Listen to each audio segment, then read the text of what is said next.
So it's another day, another celebrity showing off their impeccable liberal or left-wing credentials. We have in the Telegraph today that David Tennant says that Around the World in 80 Days shows the alarming side of the British Empire. BBC One's reboot of the novel is a story about an England that should elicit very little sympathy, according to its star. And I had to comment on this as soon as I saw it because it seems to me that we're probably all a little bit sick of shows and radio dramas and artwork and statements and activism and really the whole panoply of stuff that's put out, particularly by the BBC nowadays, which shows very little sympathy for England anyway. So it's not as if we needed an extra story to help us along in this. So here we are. He's playing Phileas Fogg. I haven't read Around the World in 80 Days, to be perfectly honest with you. Um,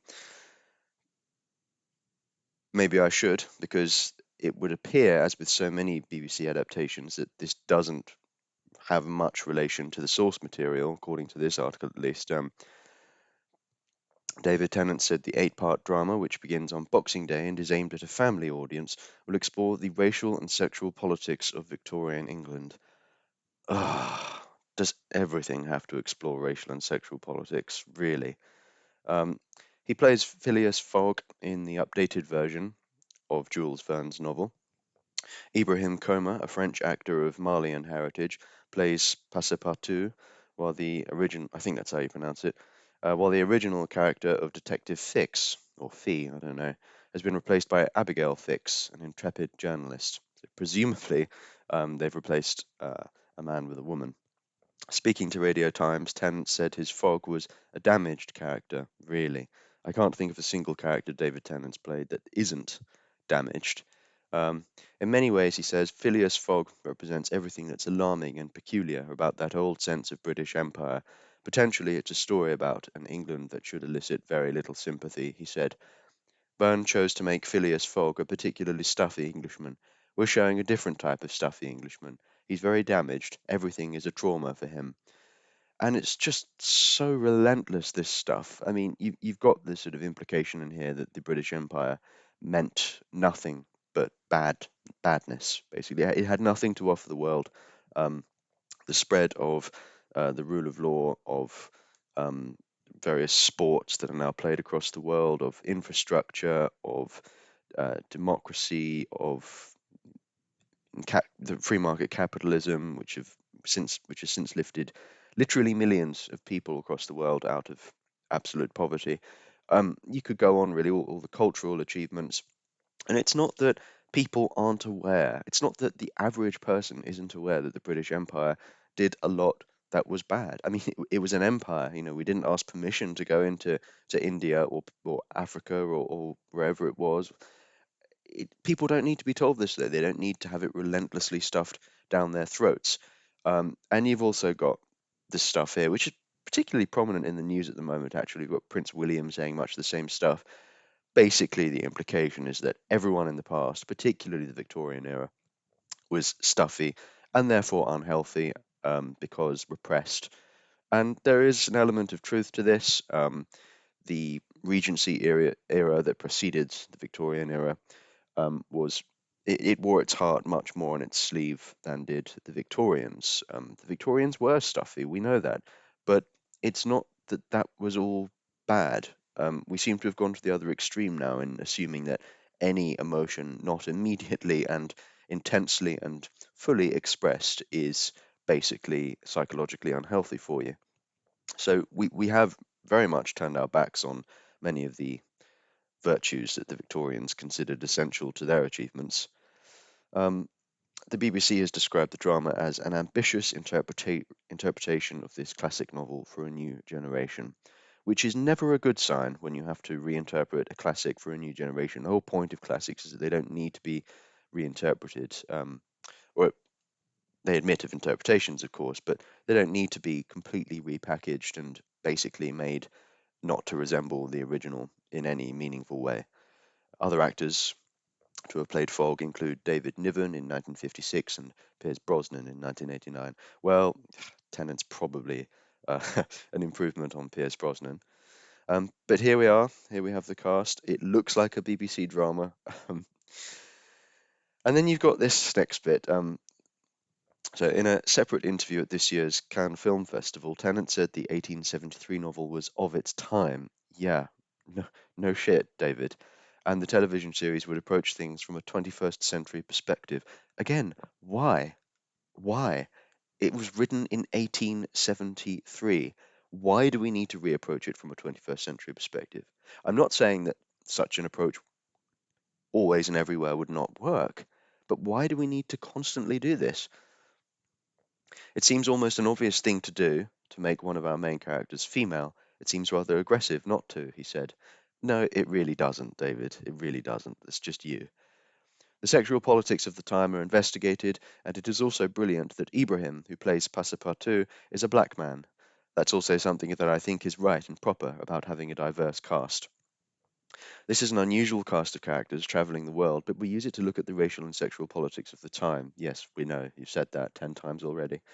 I think that this is the right way to tell the story in the 21st century, not to pretend that the world was some sort of wonderful melting pot back in the 1870s. Okay, if you've granted that the world wasn't some sort of wonderful melting pot back in the 1870s, why have you cast a black man to play Passepartout? Again, I'm not saying that there is anything wrong with hiring anyone of any skin color to play anyone. I happen to think that Idris Elba would make a fantastic James Bond. But you can't contradict yourself here. You know, what is the aim of this casting? Um, I mean, there is obviously something.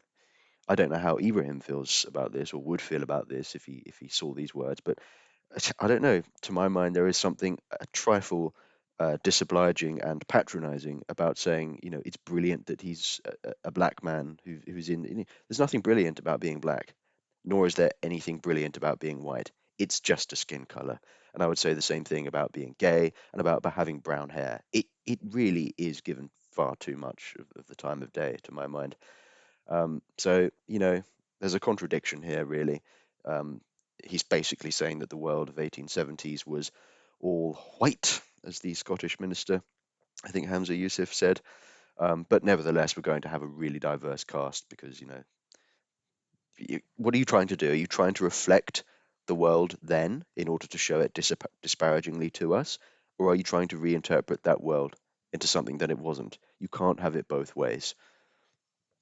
In his Radio Times interview, Tennant questioned the government's desire to have distinctly British television shows, asking if what they actually desire was programs that have a certain political viewpoint. For God's sake, I mean, I can't think of a single other major country whose celebrities and whose media and whose politicians are so consistently disparaging towards its own culture. I mean, we really, really are committing suicide here. It's quite astonishing that he can say this and couch it in, he's basically implying that the desire to have distinctly British television shows, which is a desire that the people would seem to want, given how much the BBC has tanked in popularity over the last few years, and that no one wants to pay their license fee anymore. Um, to say that that desire is secretly to want to have programs with a certain political viewpoint. Well, to be honest, David, it's probably true. They probably do want programs to have a certain political viewpoint because they're sick of having one political viewpoint forced down their throats in every single subpar drama that people like you are a part of. Is it just a government pleading for the artists to be more sympathetic towards it? Why would the government feel they need more sympathy directed towards them? Perhaps that's a question they should ask themselves rather than try to blame it on the television industry, he said. Well, it ends here, but it absolutely is to blame on the television industry. Um, and look, I could be completely wrong. Um, it could be an absolutely wonderful reinterpretation. I don't doubt the talent of any of these actors. David Tennant is a good actor to my mind, but celebrities really ought to, or actors rather, really ought to just shut up and play their roles. Every single time they open their mouth about anything beyond what they are qualified solely to do. They just embarrass themselves. It's astonishing that people like David Tennant cannot see why people are sick and tired of this, for instance, of having their classics reinterpreted um, along 21st century moral and aesthetic lines. They did it recently in that series about the fame. Oh, I can't remember the famous sort of battle that took place between um, Jews and Nazis in London. I can't remember the name for the life of me.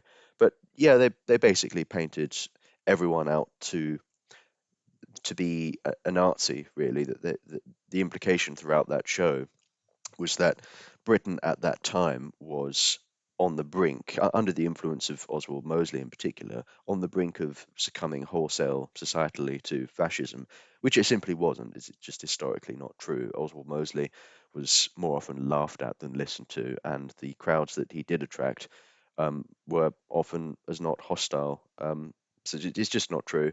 Um, so yeah, it's just constant dog whistles, race baiting. Yeah, it's silly, and it's probably not going to be very good if you ask me. But we'll see. We'll see.